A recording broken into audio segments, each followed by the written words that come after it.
Hello friends, I'm Candace and welcome to my YouTube channel. Today I'm going to talk all about the piercings on my right ear. Now, I have so many piercings. I feel like I have so much to say about all of them. I have a lot of jewelry, I have some stacked jewelry in a lot of my piercings. So I figured I could just go ahead and split this video into two.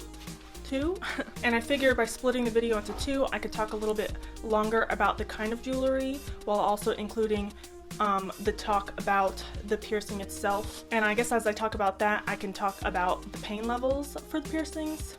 Now, I tend to have a high pain tolerance, and let me tell you, a high pain tolerance mixed with a bad memory is not going to give you a very accurate representation of how a piercing might go for you.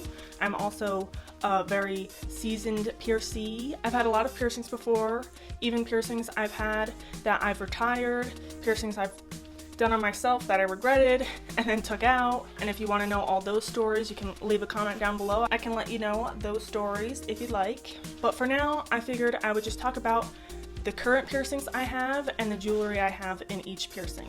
I'm just gonna have a photo of my ear up close so you can see exactly what I'm talking about instead of like a zoomed in thing where my finger blocks everything. And I figured I would do another video on my left ear in the future. I'll probably put out a few more videos in between, so if you like these kind of videos, subscribe and hit that bell for the next one, and let's get on into it. Okay, before I start with anything, I would just like to put out there that I'm a yellow gold type of girl. I just like yellow gold. I do really appreciate good quality body jewelry. I don't just buy things from like Hot Topic. That's not my style. Good for you, I guess, if you like that type of jewelry, but ever since I first had my belly ring, I remember I only had jewelry from like Hot Topic or Claire's, and I always wanted something fancier. I wanted to wear something nice. So once I got a job and I was able to spend money on things, that's all I spent my money on. So that's why all my possessions are my jewelry. So just take all that with a grain of salt that I do have a lot of gold in my ears. All of my jewelry is yellow gold unless stated otherwise. Obviously the posts for my labret posts, those are implant grade titanium.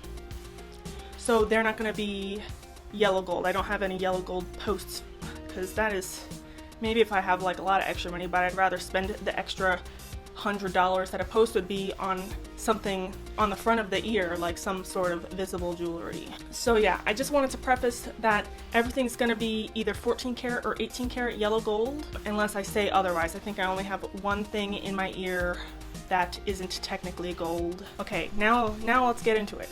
So if you look at the picture right here, obviously my first earlobe piercing. I probably got this piercing when I was 5, so I don't really have a pain scale for you. I don't remember being traumatized or anything like that. I do remember going to the mall with my grandma, and I think I was with my grandma. I remember being in the mall and being excited to get an ear piercing. So yeah, I was really young, I was excited, I definitely wanted the piercing. It's not like I was a baby and I was forced into it, even though I was pretty young. But pretty much that's how I got my first lobe piercing, just with a piercing gun at the mall with my grandma. And the current jewelry I have in here right now, I'm terrible at pronouncing things, so forgive me. The jewelry that I bought specifically for my first lobe, I custom ordered this piece from my piercer, and it is BVLA's Decimone. I always say Decimone in my head, but I'm not really sure the correct pronunciation. The center is white opal and the prongs on the outside have CZ in them, just regular clear CZ in the outers. Since this was a custom order, I was able to order it as a threaded 14/12 gauge end. A 14 gauge internally threaded end will work for a 14 gauge post or a 12 gauge post. Wow, I said that so weird. So this end will fit in either a 12 gauge or a 14 gauge post, depending on wherever I want to put it. But currently my first lobe piercing is at a 12 gauge. So that's my first lobe. I don't remember it hurting very bad, and that's all. So now we move on to my second lobe piercing on this ear. In there right now, I think I have an 18 gauge, 8mm, that is 5/16 of an inch, yellow gold clicker from Maria Tash. I don't know if I said that. There's so many words to include. And hanging off of that, I have another Maria Tash clicker. This one is the 5mm Princess clicker. and that does have real diamonds in it. And then hanging from that, I have 2 chains that are from Pupil Hall. Oh, I thought I was saying that wrong. And the Maria Tash clickers I bought straight from the Maria Tash website. And the chains hanging, oh my gosh, I can't speak. The chains that I have hanging from there, I purchased straight from my piercer. They had it in stock and I wanted chains. They're actually supposed to go on this ear, but they was giving me trouble. So right now I just have my little chandelier of chains and I really think it's cute. So that's what's going on there. And the same thing with my second lobe as my first lobe, but I think this time I wasn't with my grandma. I was at my home mall. I got pierced at the Piercing Pagoda, probably when I was like 12 or something. I'm not sure, something around that age. And I don't remember the pain. It wasn't particularly painful. Nothing sticks out in my mind. Obviously there was some pain, but nothing too bad. It is an earlobe, so the most that earlobes hurt for me are just a slight pinch. So yeah, that wasn't too bad. My third lobe here, I have a lot of stuff going on in this. The first thing in there is an 18 gauge labret, and at the front of that you will see I have the Simple Daisy from BVLA. I think that's the proper name. It's called Simple Daisy. I bought the daisy specifically for this piercing and I haven't put it anywhere else since. I think it fits perfectly. On that post I have another Pupil Hall chain. I'm not sure the size. It's a lot more snugly fit. It's on the bottom of the stack of hoops. Then I have 4 hoops stacked underneath that 18 gauge post, so I have 1 post and then 4 rings going through the same piercing hole. So this is all my third lobe. The first hoop on the top is a 5mm. Oh, that's smaller than 1/4 of an inch, in case you didn't know. 5mm. 1/4 of an inch is 6.5 millimeters, and 5 millimeters is some other fraction that I don't care to know. Like 9/32 of an inch or something, I'm not sure. So I have a 5mm clicker from Maria Tash at the top. Oh, I got the daisy end from my piercer. I got this 5mm clicker at the top here from Maria Tash. I purchased that straight from the website. The next 3 rings below that, they're all the same, and I bought them from Body Art Forms. They're just nameless rings. They didn't have a brand attached to it as far as I know, so these seamless rings are probably the lowest quality jewelry I have. I'm not sure who makes them. I'm not sure if it came from a reputable place, but they're gold and they seem to be fine. They don't irritate my ears, so I'm cool with them. And these are 20 gauge, and I believe they're 8mm, which would be, no wait. I think these ones are 1/4 of an inch. So that would be 6.5 millimeters. So these are just seamless rings that you have to bend to open and then bend them closed. So ever since I put all those in there, I've never taken them out. I just, like, every once in a while I add another ring, but I think I'm done with adding rings there because I don't know, maybe I'll add more. I don't want to accidentally lose this daisy end off the front, like if the post slips out because my hole gets too saggy or something. But yeah, so all those rings are the same except for the 1 5mm clicker. Oh, I forgot. My third lobe piercing. I actually I pierced my third lobe piercings by myself at home, and let me just say they took a really long time to heal because when you shove a sewing needle through your ear, what else can you expect? It did hurt quite a bit to pierce yourself. I think I almost passed out on one of them. Not because it was like excruciatingly painful, just because staring so close in a mirror and like having like a anxiety-ridden type of episode while I was piercing my own ear. It just wasn't that pleasant. It would have been much simpler and probably would have healed a lot better to get pierced by a professional, but I did do that a few years ago. I guess I would say it is an earlobe piercing, so it wasn't too terrible, but I would say it was probably at least maybe a 3 or a 4 out of 10. So not that great experience to pierce yourself at home, because then you got the needle, then you gotta shove the piece of jewelry in after the needle, because it wasn't a hollow needle, it was literally just a sewing needle, so don't do that at home. Not advisable. And I think it only healed after I started stacking rings in it, which is bizarre, but that's how it goes. Okay, so now to the next ones up. These two, one I believe is a helix piercing, and I believe the lower one actually is only through earlobe tissue. I got them both at the same time, Both of these piercings are 16 gauge, and I believe the lower one, since it was only through earlobe tissue, it was literally like maybe a 1 out of 10. It wasn't bad at all. I always work myself up for piercings, but that one wasn't terrible at all. And on the front of that 4th lobe piercing, I have the enamel maple leaf, and I believe this one's 18 karat gold, because I think that's all they made it in. And I did actually purchase the leaf from Body Art Forms as a pre-order, just because I would have purchased it for my piercer, but I saw it right as Anatometal was releasing it, and I wanted it as soon as possible. So I found it on Body Art Forms, so that's why I went ahead and did a pre-order from them. So yeah, the Anatometal maple leaf. It's not no other leaf. Don't get any funny ideas. That is not my visual aesthetic, okay? On the top one, which is more of a mid-helix, like a true mid-helix, since it is, I believe, going through cartilage. This one is a little bit more sore than the other. It's not quite as healed as the lower one, since it is through cartilage. Helixes are one of the pinchier piercings. They hurt a lot more for some reason than other piercings, but then they heal a lot easier in my experience than more inner cartilage piercings. The top one was, I would say, probably like a 4, or I'm trying to be generous with the numbers because I don't remember too bad, but I remember distinctly that the helix piercing was a lot more painful than the lobe piercing that I got at the same time. Now this piercing was done second, so that could be why, but this one I would say is maybe like a 4 out of 10. I don't know if I would go up to 5 because it really wasn't bad. And the jewelry I have in this piercing is from BBLA, and it is called the bead swirl end.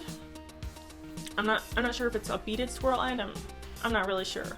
Oh, and I forgot to say, I said the first lobe was a threaded piece, but the daisy end, the maple leaf, and this bead swirl, they're all threadless pieces of jewelry. So it's just a little pin that goes into the post. If you have any questions about that, I can certainly make a video on it. Just leave a comment down below. I don't even know how many people are gonna watch this, but hopefully many. Anyway, then I'm gonna go up to behind my coin slot. Now I don't have any jewelry in this piercing, but I figured since we're doing a piercing tour, and since this piercing did originally fully heal and is still a fully healed piercing, and if I really wanted to, I could put jewelry in it. It would just interfere with my coin slot.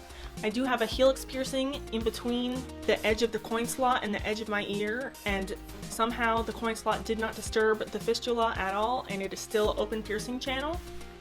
Now I don't put anything in it because it would just get in the way, but I do remember getting this piercing, and it was very painful. Well, I don't know if that I would say very painful. I don't remember like 100%. I was like 12 or something years old. I did get it at the Piercing Pagoda with a piercing gun, so it wasn't the most pleasant sensation. I remember the time of getting it, not like the specific day, but like I remember getting it and healing the piercing. And so this piercing, I would say it was maybe like a 6 or 7 out of 10. Definitely wasn't comfortable. It was definitely like a crunch going through your ear with the gun. It really crunches your cartilage, and I have pretty stiff cartilage, I would say. I don't really have floppy ears. I remember saying my helix piercings felt like a bruise for a solid 2 weeks straight, because that's how sore my ear was after, because since I had so much trauma. So it felt like a bruise for 2 weeks straight, and I remember it was over a year before it was fully healed, and it was always puffy, but it did fully heal. It did fully heal, and then I'm not sure when it became solid enough that I could leave jewelry out. It was at least 10 years later that I was starting to get more professional body piercings or ear piercings, and as of then I was able to remove it, and my helix piercings will stay open as far as I know for the rest of my life. They're still open now, and I think that's pretty cool. My first cartilage piercings are still open. So next I'm going to move right on up to my flat piercing I got at the same time as I got my Daith and my tragus, which RIP my tragus on this ear. Those were a few years ago, so they're both pretty much healed. My Daith is 100% healed.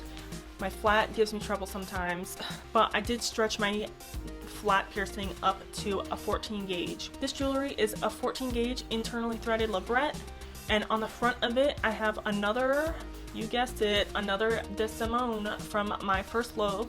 This is a different one that I purchased long before I got the ones for my earlobes. In the middle of this one I have blue copper blue turquoise. I'm not sure the proper like order of it, but it's basically turquoise, but it has like streaks of like a goldish color, so I guess it's copper type.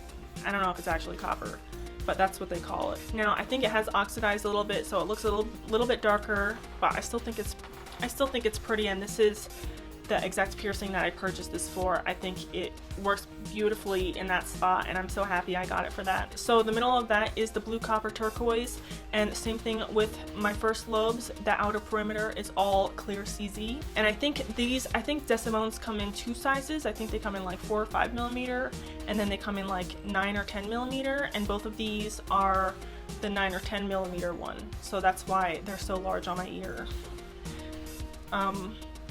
But I remember getting this piercing. It's pretty similar to a helix piercing, I would say. So I would say it's similar in the pain scale in terms of being like a 4-ish out of 10. Not too bad. The main difference between flat piercings versus helix piercings, in my opinion, is helix piercings, when you get them, it's a much sharper pain when the needle goes through. I don't know if it's because the outside of your ear has more nerve endings, since it, you know, how often do you touch the inside of your ear? The outside of your ear is able to sense a lot more things, so it's able to develop those nerve endings and get a sensation for it. I could be making that up, but I think that's why the helix is a little bit sharper. It's a little bit, you can feel the sharpness of the pain a little bit more. Meanwhile, the flat is slightly more on the dull side. It's still the same amount of painful, but not as sharp. I can't really explain it better than that. If you have any piercings, you know how it feels when I'm talking about the sharpness of the needle going through. It's just kind of a quick, sharp pain, and then it's over.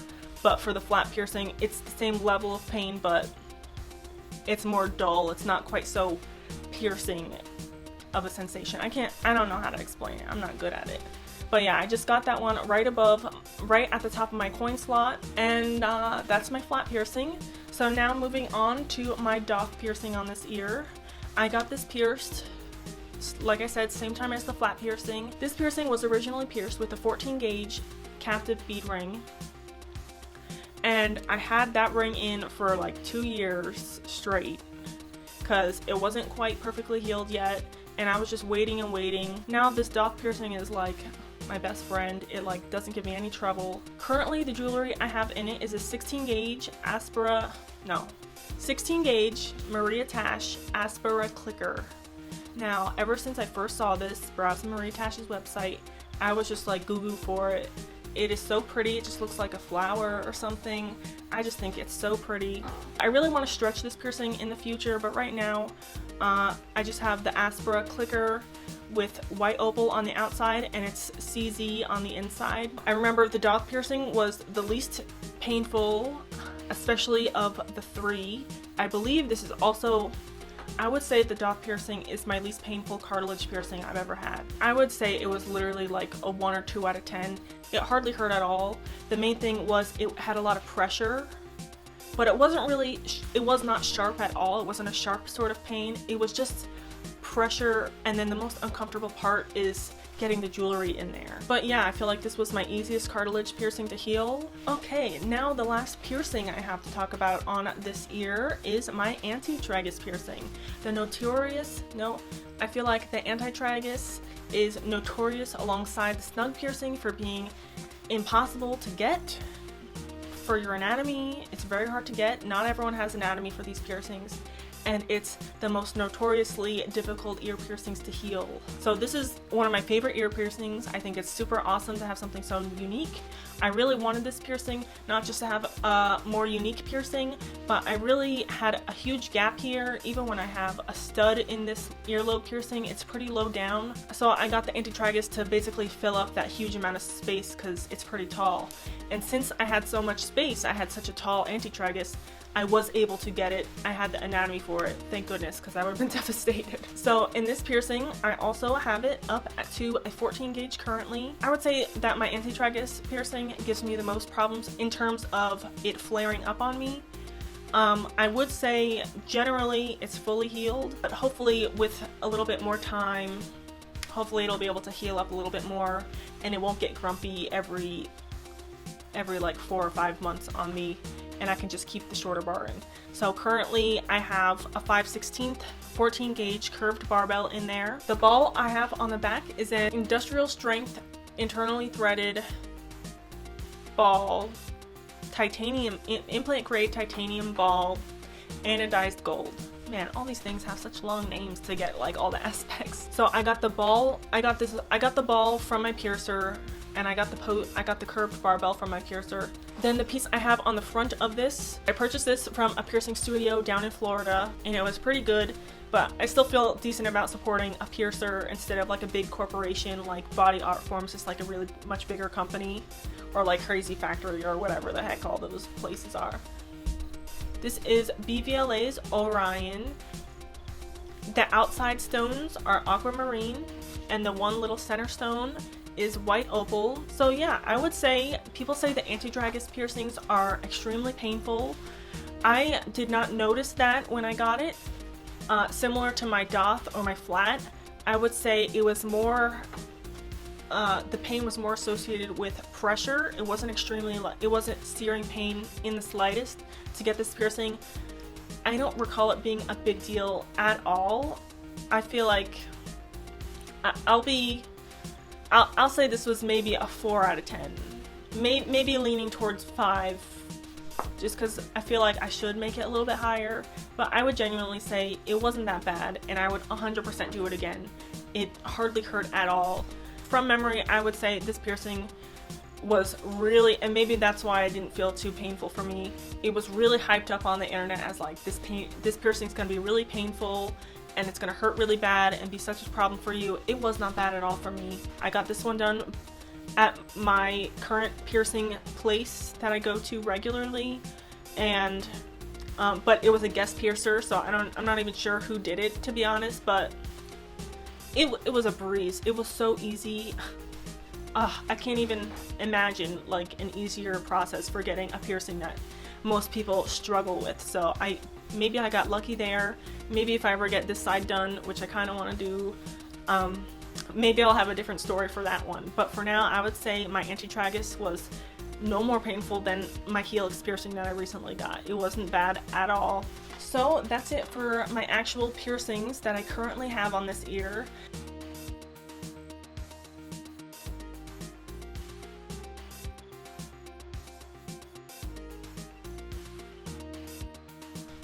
So I really hope you enjoyed this video. Let me know what's your favorite piece of jewelry down below. It can be one that was on my ear or one that you know of separately. What's your favorite place to buy jewelry from? Link some good places down below.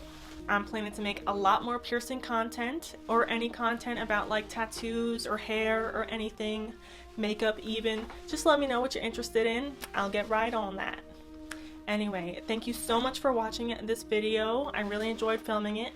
Stay tuned for my left ear and my nose. I'm gonna do separate videos on those. And thank you so much for watching, and I'll see you on the next one. Love ya. Bye. Bye. Do you like my curls? Do you like them? I feel like I look like a poodle a little bit, but I feel like I look like in Princess Diaries when Anne Hathaway was getting her like, were those like wedding hairstyles? When she looked like a moose? That's what I feel like I look like right now.